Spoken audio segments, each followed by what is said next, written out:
I'm Ryan, I'm one of the co-founders of Drift. I didn't own a car for the first 5 years of starting a car air freshener business. So that's a fun fact. I rode my bike to the office. Car fresheners don't work great on your bike. You do need them because you stink, but you know, we designed a really cool car product, but I didn't have a car, so that was fun.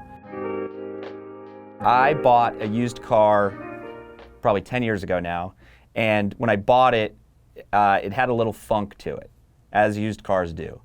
And I started looking for an air freshener that matched the look and feel of my car, but also smelled really good.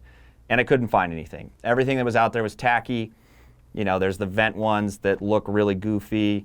They don't smell good. They all smell like really chemical driven. And so I wanted something that both looked awesome and smelled great. And there wasn't anything. And I had this idea. I sat on it for a long time. And then I went on a hike with my friend Christian, and we were just complaining about our desk jobs. And he was like, "Do you have any ideas?" And I'm like, "I got this really bad idea that we should sell air fresheners on the internet." Like the world's worst elevator pitch, right? You can't smell it before you buy it. And the next day, he'd already drawn up a prototype, started figuring out how to do scents, and it was kind of off to the races. Neither one have a fragrance background, so we've kind of had to figure it out as we go. But we've built what I think is a really cool business with a really cool product. Further on that, Christian hand cut all the wood pieces for like the first year of the business. Like literally, he'd go to work. After work, he'd go to a wood shop and cut the wood pieces out by hand. So I was over there working on the website and making sure everything functioned from like a technology perspective, and he was just all about the product. So like literally they were handmade for the first, and they still are for the most part. They're, you know, pretty close to handmade, but he was making them by hand and shipping them out. And so I think there was this kind of cool personal aspect to it, and still is. It's very much like that still. The vision for the product, we always wanted an air freshener that had a really organic feel to it, and we thought wood was a really cool material. Not only is it porous and absorbs the oils really well, but it looked so different in your car. Your car is full of so many plastics and things that we felt like it added this new element and had a very unique style to it, which is kind of what I think attracts people to it when they see our ads or see the products in person. I think that's kind of one of the reasons why, you know, they like it. And as we've added other materials to it, we've always tried to keep this kind of tactile feel to the product. So whether it's the metal vent freshener that's got this really amazing aluminum feel to it, and then the stone, which is also really cool and organic, and we kind of give you whatever look you're going for in your car that's complementary, kind of blends in, but still smells good, and also becomes a little bit of a statement piece in your car too. So I think that's kind of the elements that we wanted to go after when we designed the product, and that it wasn't just your generic hanging air freshener.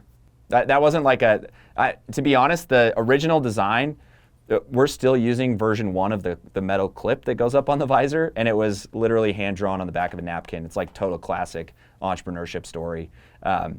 So yeah, that piece it's changed a little bit in terms of like bevel and stuff, how we do the wood to try to make it a little bit easier from a manufacturing perspective.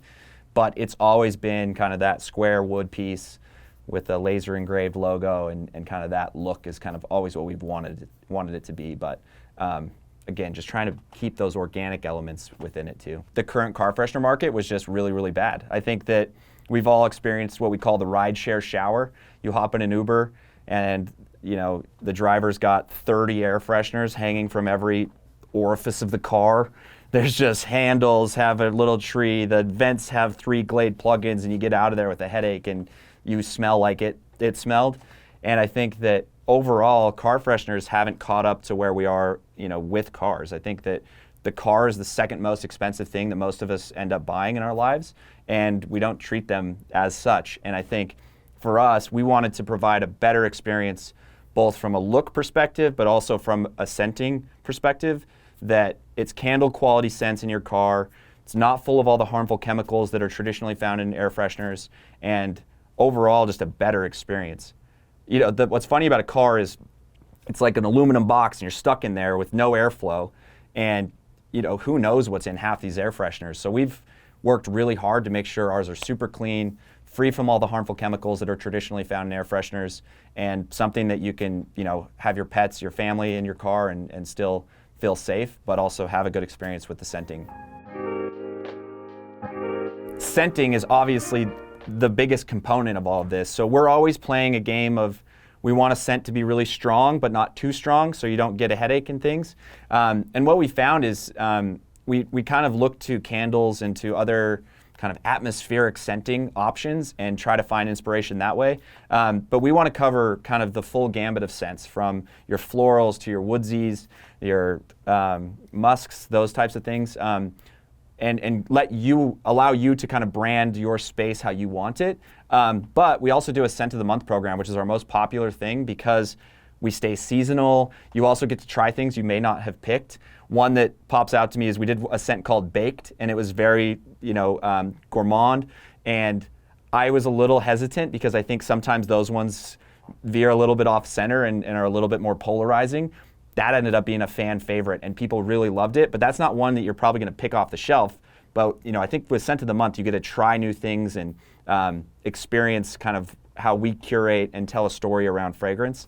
But yeah, I think with Drift, you get to pick what the scent is in your space, and I think that tells a lot about who we are as people. We get to pick that brand. When someone gets in our car, that's one of the first things they're going to experience is, well, one, how clean's my car, and two, what does it smell like? And a lot of times we hear the comment of like, whoa, someone got in my car and they were just blown away with how awesome it smelled. And I think when it comes to scenting, I think we want to make sure that it's an individual choice around, are we covering the bases for what our customers want to have, but also on the Scent of the Month program, try to be a little bit experimental and get people to try things that would be normally outside of their normal scenting routine. The first Drift scent I think I used, it was called Bay Rum. And we still have it. You can find it. It's kind of exclusive. It's very hidden in the back end. But you can ask our customer service to do it. We try to build these scents around maybe experiences and things that we've had. Because for us, again, it's really hard to sell a fragrance online because we have to sell you around more of a feeling and more of a visual description versus just letting you smell it because we're doing it on the internet. And so we try to play into that a lot with nostalgia or travel and kind of designing fragrances that take you places versus just a generic name of what it is. So I think that is one fun aspect we've had is finding fragrances that would remind people of growing up or those nostalgic experiences we've all had.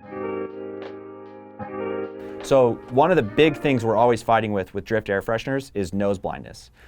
So most of us would know this by going on a trip, and when you come home, you're like, oh, that's what my house smells like, right?